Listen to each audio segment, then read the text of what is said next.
E a pergunta que não quer calar é: Rayane, qual o seu tempo de tela? Meu tempo de tela? Mais ou menos umas 46 horas. 46 horas? Mais ou menos. Não me julgue. Semanais, meu Deus. Mas e você? Quanto que é o seu? Tá, eu acredito que menos, peraí. Não tô entendendo. Tá me julgando? Fica julgando. 30 e poucos. 30 e poucos quanto? 39. Olha aí. E fala de mim. Tá, mas quem que é o culpado? Quem que é o culpado pelas suas horas de tela, hein, Rayane? Então, gente, o culpado, assim, não julguem ele, tá? Porque ele é bonzinho comigo. O culpado é o TikTok, assim, né? Não, eu vou te dar um desconto, que o meu é Instagram, o primo distante. O primo distante? O primo distante. Os rivais. Aqueles primos que disputam, é tipo isso. Eu senti que é isso, então. Mas tem um motivo muito claro, né, gente? Para esse motivo, para essa retenção de tela que os aplicativos, né, geram na gente. E é justamente disso que vamos falar no episódio de hoje do Pode falar. Vem com a gente.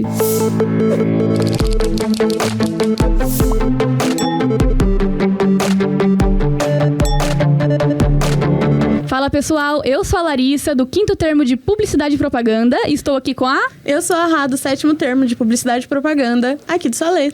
E, gente, o tema do episódio de hoje é UI e UX Design. Experiência do usuário e interfaces digitais. E para isso trouxemos 2 convidados ilustres para conversar com a gente hoje. E nesse bate-papo trouxemos ela, que é diretora de arte do Estúdio Ar há 3 anos, com experiência em design de produto, branding, estratégia e recentemente também estudante de publicidade e propaganda. Mais um pro time. Elaine Gaspar, seja muito bem-vinda, Elaine. Obrigada, pessoal, pelo convite. Agradeço estar aqui para poder falar sobre um tema tão importante como UX hoje, né? Com certeza, com certeza. E quem mais? E trouxemos ele também para nos acompanhar aqui nessa ótima conversa, nesse belo bate-papo, não é mesmo? E vamos falar, ele é mestre em imagens e som, especialista em marketing digital e branding, em publicidade e propaganda pelo Centro Universitário da Concorrência. Com forte bagagem nas áreas de comunicação, marketing e artes. E ênfase em fotografia, narrativas e audiovisuais. Construiu uma carreira sólida na gestão de estratégias, foi gerente de marketing e hoje atua como gerente de e-commerce na Central Ar. Vocês já sabem quem é, alunos? E além disso, é quem? Nosso professor. Nosso querido professor Duda. Seja muito bem-vindo. Seja bem-vindo, Duda. Muito obrigado, meninas. Muito bem-vinda, Elaine. Mesmo assim, o senhor tendo se formado na concorrência, a gente gosta do senhor, tá? A gente perdoa. Mas o que importa é o dia de hoje, né? O que importa é o dia de hoje, docente do Unisalesiano, pessoal. Nosso professor. E nosso professor. E aproveitando que estamos trazendo um professor aqui, professor, contextualiza pra gente, que ele dá aula disso pra gente também, o que é UX e UI Design? O que significa esse termo? Bom, vamos lá. UX e UI são 2 coisas que andam juntas, mas são separadas, né? Então, UX vem do inglês User Experience, que fala um pouco sobre a experiência do usuário em produtos digitais, basicamente. Na verdade, tudo tem UX, tudo tem experiência, né? A Elaine vai poder adentrar mais a fundo no tema, mas tudo é uma experiência, né?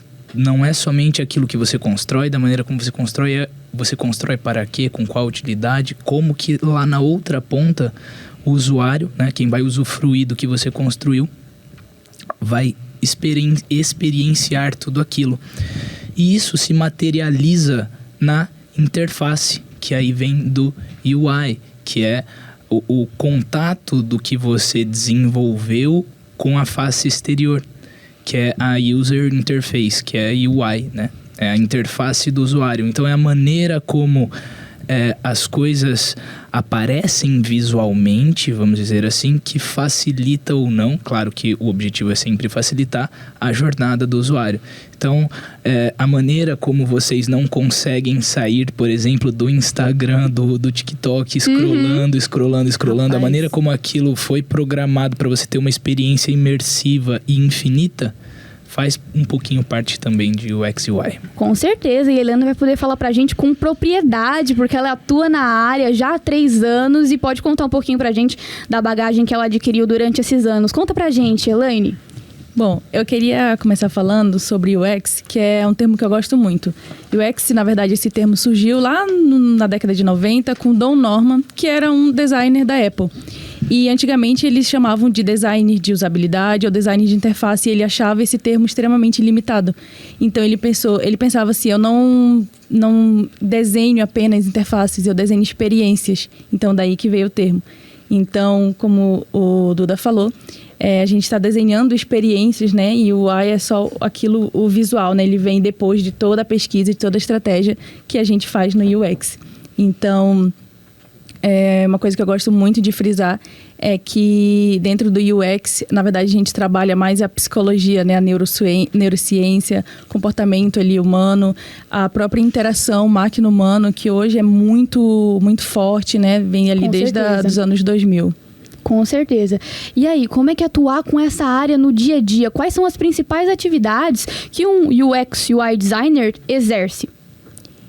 O UX design, ele fica mais ali na parte da pesquisa, de validação, né? A gente tem todo um processo de design que a gente chama de design thinking. E dentro do design thinking, a gente tem o Double Diamond, que é todo um processo para estruturar o UX ali dentro. E dentro desse Double Diamond, onde a gente tem a ideação, as pesquisas, as validações. E aí lá no final, a gente vai ter a prototipagem, que é onde entra o UI, né? Então, o UX design, ele está ali estudando qual a solução que a gente quer oferecer, qual dor que a gente vai sanar, quem é o nosso público que a gente está tentando atingir, o que esse nosso público, o que ele interage no dia a dia, né? Porque a gente sabe que tem muita diferença dos públicos, todas as experiências anteriores. Então, isso é o dia a dia de um UX, né? A gente tem até uma atividade dentro de UX que a gente chama de shadowing. Então, dependendo de algumas soluções, a gente vai realmente presencialmente acompanhar ali, talvez, por exemplo, aeroportos que querem lançar algum sistema de SaaS digital. Então, a gente acompanha ali como que funciona fisicamente aquela experiência do usuário, como que a gente traz isso para o digital. Então, são metodologias de pesquisa muito interessantes, né? Sim. O professor Duda aborda com a gente bastante sobre isso nas aulas. Eu queria que ele mencionasse mais algumas também pra gente complementar esse assunto, professor Duda. Bom, então antes de falar um pouquinho sobre a atuação do UX e UI, de algumas metodologias, é claro, eu queria destacar um ponto que eu acho muito importante no que a Elaine trouxe, que é como o público entra como parte principal, né? A gente está desenvolvendo alguma coisa para alguém, então a gente precisa entender desse público, a gente precisa entender como ele vive o dia a dia, porque às vezes o que a gente acha que é melhor não necessariamente é o que ele precisa, o que é melhor para ele. Então ela trouxe, por exemplo, a técnica de shadowing, que é realmente você se tornar a sombra de uma pessoa, né? Você seguir os passos, identificar o que ela faz, que atualmente é o que no meu serviço, no meu trabalho, que eu sou gestor de e-commerce, eu estou fazendo nesse momento. Então nós selecionamos um grupo de pessoas que não sabem o que elas estão fazendo, e a gente colocou numa sala e falou assim, vocês precisam seguir da entrada no site, do login, do cadastro inicial, até a compra de um produto. E aí a gente fica só observando, né? E anotando passo a passo as experiências, como poderia ser melhor, não poderia ser. Isso entra totalmente na parte de experience mesmo, né? Da experiência. E aí depois que a gente faz toda essa parte estratégica, como a Elaine trouxe, a gente entra na parte visual, né? Lá na frente. Às vezes as pessoas confundem um pouco e começam com o visual, mas isso é um atalho que não é muito bom de ser seguido, porque a gente acaba perdendo vários raciocínios anteriores, né? E voltando ao assunto do público, eu sempre falo para os meus alunos, eu acho que eu já falei para vocês, se vocês não gostam de pessoas, não façam comunicação social. Sim. Não tô falando de atender o público, tô falando de conhecer sobre pessoas. Ele a mão na sala, ele falou assim, quem gosta de trabalhar com pessoas? Aí ninguém ergueu. Vocês estão fazendo aqui o que aqui? Aí todo mundo fica assim, ó. Comunicação social, gente. Sem a parte do não social. tem pra onde fugir, sem o social. Sem o Você social. precisa de pessoas, até mesmo para você desenvolver um produto digital, você precisa de pessoas, porque você precisa entender e estudar pessoas, porque tá lá na frente é o objetivo futuro, né? Exato. É de pessoas para pessoas. Exatamente. E as pessoas do lado de cá, com a bagagem que elas já têm prévia, elas não têm, elas não têm como acreditar que o que elas sabem é o que o usuário leigo, o usuário que está entrando pela primeira vez, o usuário que está numa etapa da jornada inicial, muitas vezes, vai sentir, vai experienciar se aquilo vai ser de fato intuitivo para ele ou se só faz sentido para quem já conhece, para quem já está vivendo aquela realidade, né? E eu acredito que essa é uma das práticas que vocês mais fazem, né, Elaine? Sim, no dia a dia, na Estúdio Ar. Com certeza. Um dos nortes guias assim, de UX, quando a gente começa um projeto, é a gente fazer a matriz CSD, que a gente separa quais são as nossas certezas, suposições e dúvidas. Só que a gente faz essa primeira matriz baseada todo no nosso viés. E uma prática de UX muito importante, que a gente... É importante, na verdade, em toda a profissão, mas em UX ela é mais analítica, é a questão da empatia. Então, você tem que entender o usuário. Às vezes, a gente tá ali projetando, às vezes até na correria a gente pensa assim... Pô, o usuário não... Ele vai ver isso daqui e o usuário não vê. Então, essa parte da empatia, da gente entender exatamente, né? Depois ali da matriz CSD, a gente faz testes, a gente faz pesquisas e a gente chega ali no mapa da empatia. Então, a gente entende cada ação, a gente precisa mapear cada ação que ela toma, seja clicar um botão, escrever um e-mail, que sentimento ela está sentindo ali com a interface que eu quero projetar, qual sensação que eu quero. Então, isso é muito legal porque essa empatia ela é muito importante, né? A gente precisa entender, não só gostar de pessoas, a gente precisa entender elas, né?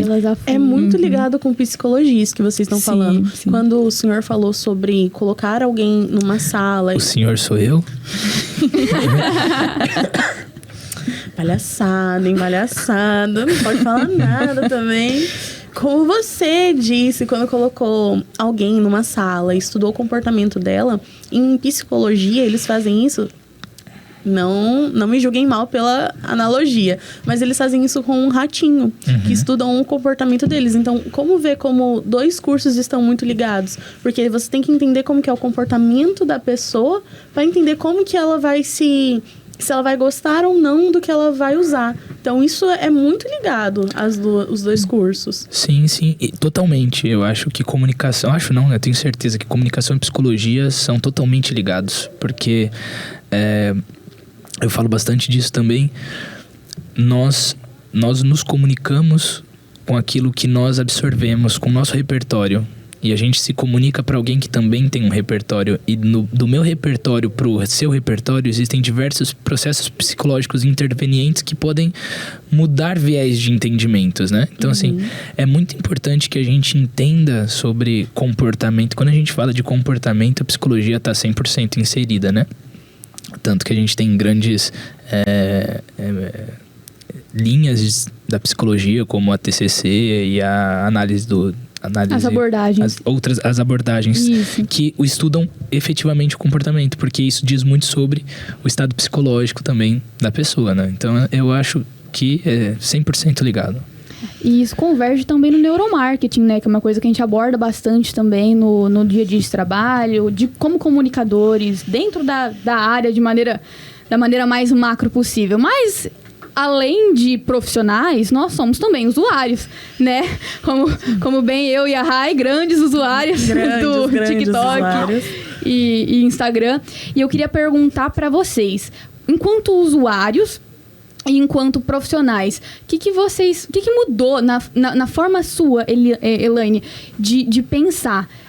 Antes, quando era usuária, para agora como profissional? Você acha que influenciou alguma coisa? Mudou a sua experiência depois de entender a fundo?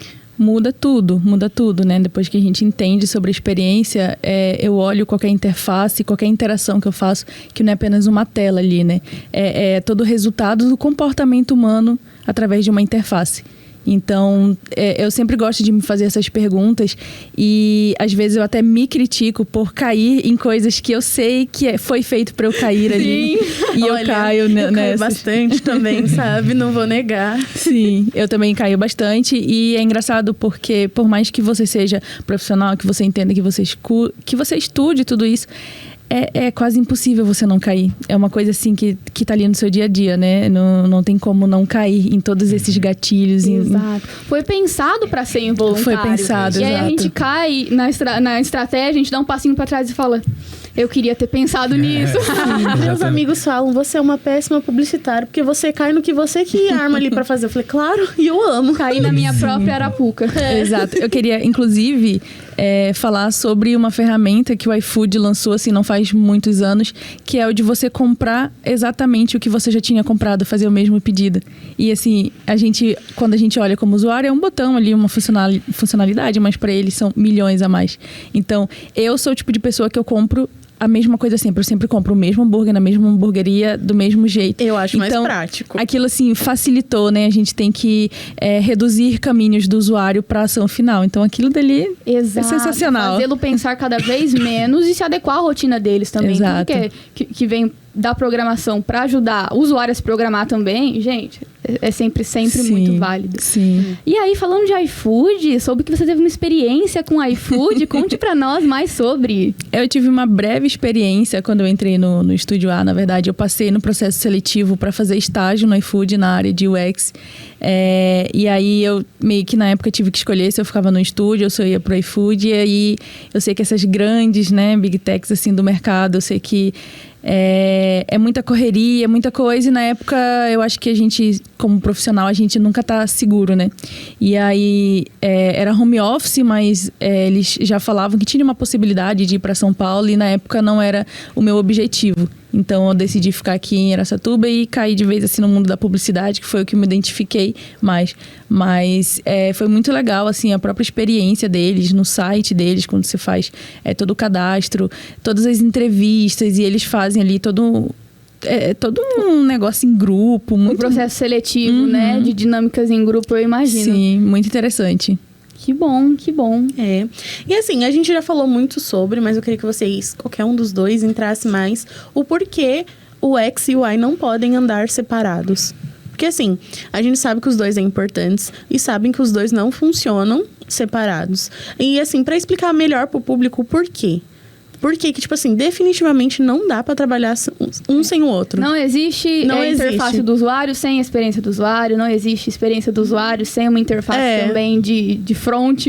Explica um pouquinho melhor pra gente sobre isso, pessoal. Não tem como... É como querer separar a arquitetura da engenharia, o publicitário do designer. UX, a gente tá falando da estratégia. E o UI design, a gente tá falando do visual. Então... em algumas empresas ali, dependendo do tamanho, né, uma pequena empresa até pode fazer ali só UI design, né, pelo menos no nome ali da função, mas todo design ele vai ter que ser estratégico em algum momento, então não tem como separar. Só de você estar respondendo do porquê eu estou criando o botão, a gente já está falando de UX. Porque eu vou usar essa cor, a gente está falando de UX. Então, é muito difícil separar. E nessas pequenas empresas que a Elaine mencionou, eu acho que existe ali escondido um UX também. Porque você sempre pensa no por que eu vou fazer isso? É como a Elaine falou, a pequena justificativa de... Nossa, eu pensei em colocar essa tag nesse momento do checkout por conta disso. Você já está pensando numa experiência, né? Exato. Porque a gente quer sempre melhorar a experiência do usuário. Eu imagino que não exista ninguém que não queira melhorar a experiência do seu cliente, do seu usuário, né? Então a gente sempre está pensando, talvez não metodologicamente como a UX pede, mas é ali uma fagulha de UX. Sempre tem um pouquinho, Sempre tem experiência, porque a gente está falando principalmente de produtos digitais aqui, de plataformas, etc. A gente sempre está falando de um fluxo, né? A gente sempre está falando de um ponto de entrada, um caminhar e um ponto de saída. E para a gente entender como que pra gente entender como que o usuário ele se comporta, a gente precisa pensar nessa experiência dele. Então a gente sempre vai ter a experiência antes da interface. Com certeza. Gente, queria perguntar para vocês, na visão de cada um, qual seria o maior case assim, de interface digital, de experiência digital que vocês têm como referência hoje? Pode ser uma que, tipo, meu Deus, isso daqui deu errado, a gente teve que mudar na hora, assim. Eu tenho uma história bem legal que... eu tenho um primo, na verdade eu comecei na área de UX extremamente influenciada pelo meu primo, que ele é desenvolvedor, e aí depois ele foi analista de negócios na Claro, e hoje ele está lançando a startup dele. Então, quando a gente começou esse projeto dele, que hoje chama Heróis.club, lá atrás, uns 2, 3 anos, a gente começou como FIG Ajuda. E aí ele tinha toda uma proposta, e sim, a gente tinha até chegado ali numa metade de desenvolvimento, encontrado o MVP, né, que é o produto mínimo viável para se lançar. E a gente viu que, na verdade, não era aquilo que o mercado pedia. Então, quando a gente foi validar aquela ideia, aqueles testes, eu acho que na emoção a gente avançou demais e esqueceu a parte principal dentro de UX, que é validar a ideia. E aí, quando a gente chegou para validar a ideia, a gente percebeu que era muito mais profundo, né? Que o Heróis.club, ele trabalha com o terceiro setor. Então, quando a gente chegou nesse terceiro setor, a gente entendeu que, na verdade, era muito mais profundo, né? Do que só, por exemplo, um link de pagamentos para receber doações, né? Na verdade, a gente estava falando de toda uma cultura de doações no Brasil. A gente estava falando, na verdade, que as OCS ou as ONGs, elas precisavam de uma metodologia. Então, não era só ali um link de pagamento. E aí, dito isso, entendendo isso através de muitas pesquisas, muitas entrevistas com usuários, a gente decidiu mudar meio que o rumo. Então, na verdade, hoje o produto mesmo é como se fosse uma metodologia ali, um funil. E dentro desse funil a gente tem vários produtos digitais para isso. Um deles é o link de pagamentos, que é o que a gente vai lançar futuramente. A gente está na fase de teste. Mas um deles é o link de pagamentos. Então, a gente, no meio ali do caminho, a gente viu que, não é isso, na verdade, que a sociedade está precisando nesse momento. É outra coisa que os nossos usuários precisam. Então, muda a estratégia, a gente muda até o brand, né? A gente está querendo transformar, na verdade, heróis para causa. Então, tem todo um brand ali, tem todo um porquê das coisas. Mas isso só foi possível quando a gente aplicou realmente o UX. Quando a gente foi ver, quando a gente foi validar e a gente viu, talvez o caminho não seja esse. Com certeza. E qual o maior desafio, na sua opinião, para lidar com esse público, para comunicar com esse público? O maior desafio... Tanto visualmente, né, quanto estratégia de divulgação, por exemplo. Como você falou, é uma cultura toda que você está mexendo, né? Exato. É uma cultura de doação. Então, inclusive, é uma coisa que mudou em mim. Por exemplo, eu não via os donos de ONGs ou organizações dessa forma, como um empreendedor social. Então, eu, assim, na verdade, eu não tinha nenhum sentimento em relação a isso, né? Mas depois que eu comecei a estudar na área que a gente criou esse projeto, eu comecei a entender que esse empreendedor social, ele é extremamente necessário. E aqui na cultura de doações do Brasil não é tão forte, a gente não vê eles como necessário. Na verdade, a gente julga até, às vezes, essas pessoas que, parou a vida para, criar uma ONG de animais ali, né? Então, não tem a ajuda da sociedade, nem governamental. Enquanto que a cultura, por exemplo, nos Estados Unidos de doação, ela é muito mais forte. A gente vê como um empreendedor necessário. Então, ele está ali fazendo o que a sociedade não faz, o que os governos não fazem. Então, a galera do terceiro setor, eles são extremamente julgados e eles não são levados a sério. E ONG hoje no Brasil não é vista como uma empresa, mas ela é uma empresa, ela tem que prestar contas, ela tem CNPJ. Exato. E aí vocês se espelharam no público dos Estados Unidos, onde essa cultura já é mais forte, para desenvolver o produto digital aqui, né? Exato. E esse é o desafio. É mudar, assim, a mentalidade da sociedade. Incrível. Um grande Tem desafio. Data de lançamento? Eu acho que para junho, julho eu tenho que confirmar, mas a gente está na fase de testes ainda.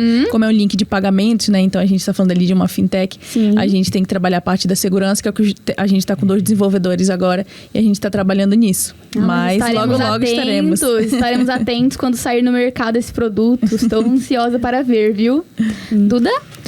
Então, eu vou trazer algumas referências aí. Referência pode ser positiva e pode ser negativa também, né? Eu acho que um caso que a Elaine citou, muito feliz em citar aquela questão de repetir a última compra do iFood. Eu acho que é um case muito interessante de UX. Mas eu vou trazer agora um pouquinho mais para nossa realidade, para o nosso cotidiano. Uma coisa que sempre eu caio e eu sempre penso, putz, eles fizeram certinho. Que geralmente eu faço busca no Google, no Safari, no celular, né? No navegador de Safari. E aí ele redireciona pro site do Google e tal.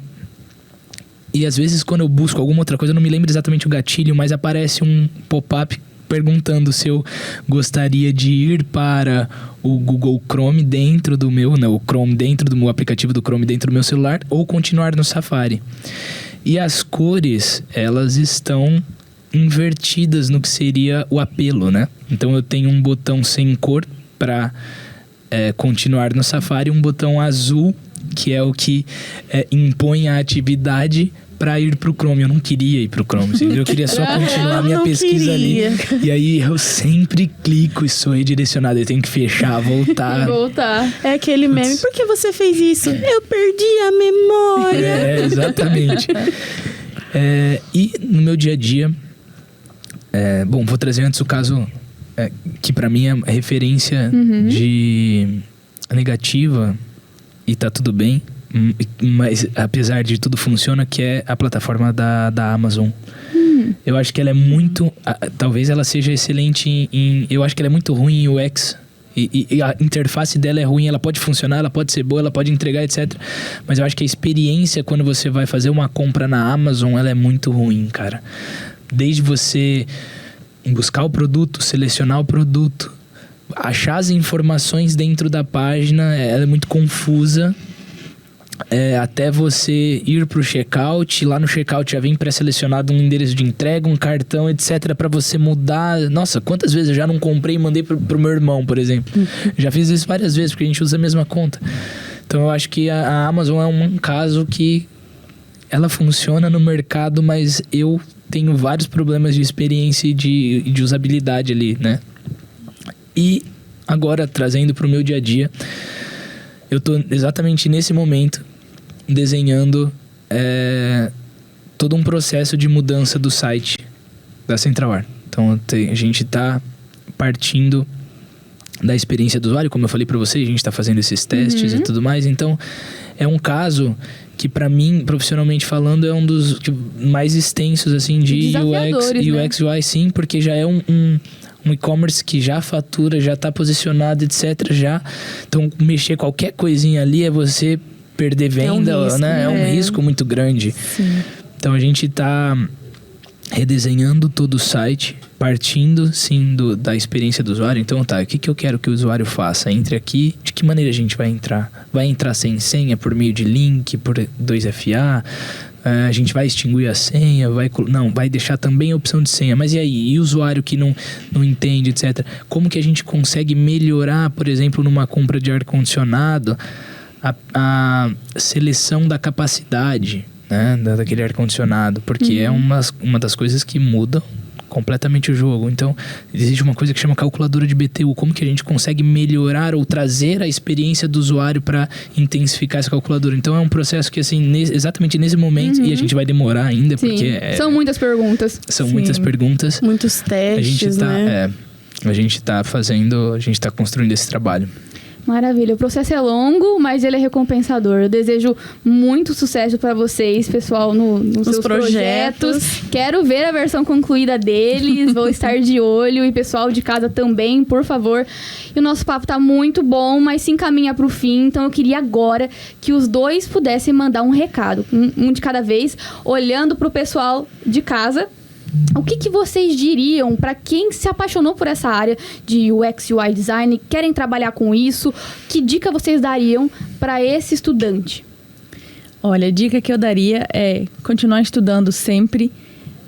Não desistir da área, parece desafiador, mas tem muitos resultados. E eu acho que principalmente quem começa a trabalhar com UX começa a ter grandes ideias. Então coloque essas ideias no papel, tira ali do papel, monta uma mini equipe e segue em frente, porque vale muito a pena, é recompensador.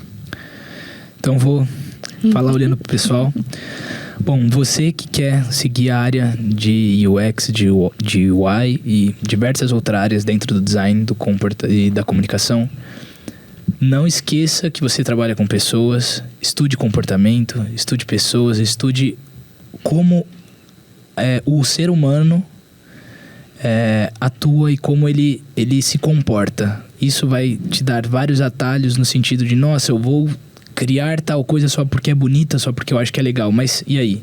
O usuário, a pessoa que está do outro lado, vai ser importante para ela? E claro, eu acho que o que a Elaine falou tá extremamente correto. Não desista, sempre estude. É uma área com constantes atualizações, então sempre estude, sempre se atualize. E é uma área muito rica, tem muitas oportunidades, tanto aqui quanto fora também. Então, uma área muito... É uma área que, de hoje para sempre, vai ser uma área muito... muito... Promissora. Obrigado pela palavra. Arrasou. Mas é isso, pessoal. Muito obrigada pela presença de vocês. De verdade, foi um prazer recebê-los aqui. Voltem mais vezes, inclusive. Achei pouco tempo. A gente tinha muitas perguntas para fazer. Pra falar. Segunda-feira eu volto. E a gente vai falar mais disso em aula, em oficinas, em outros momentos, com certeza, viu?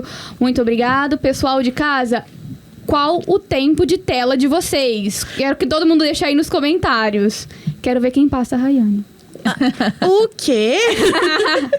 Mas tá bom, gente. Um beijo. Muito obrigada por assistir. Um beijo. E a gente também quer saber, a experiência de vocês aqui foram boas? A de vocês foram boas? Vocês gostaram? Muito boa, gente. Muito legal. Excelente. Vai voltar? Segunda-feira. Segunda-feira. Tá anotado, hein? Segunda, terça e quarta. Usuário fiel. Eu também achei. Então é isso, pessoal. Nos despedimos por aqui. E até o próximo episódio. Tchau, gente. Tchau.